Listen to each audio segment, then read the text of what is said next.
Қайырлы күн баршаларыңызға. Біраз уақыттан бері сахар ауруының емін таба алмай жүрдім.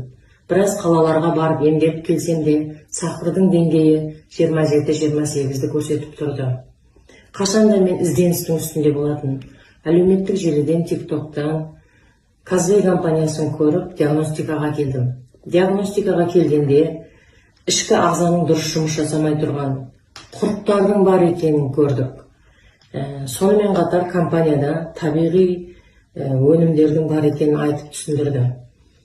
Ішкі ағзаны тазартатын ол верім бар екен, қалқанша безін емдейтін слиминг бар екен, артық салмақтан да арылуға болады екен, Харт Максимус восстанавливающий витаминдердің бар екенін айтып түсіндіргенде, мен бірден шешім қабылдадым.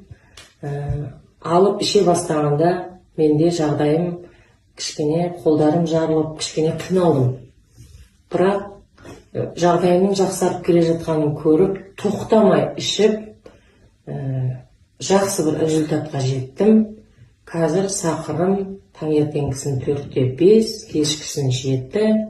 Аллаға шүкір, Казвей компаниясына үлкен рахмет. Аурумыздан емделіп, қазір мен қуаныштымын.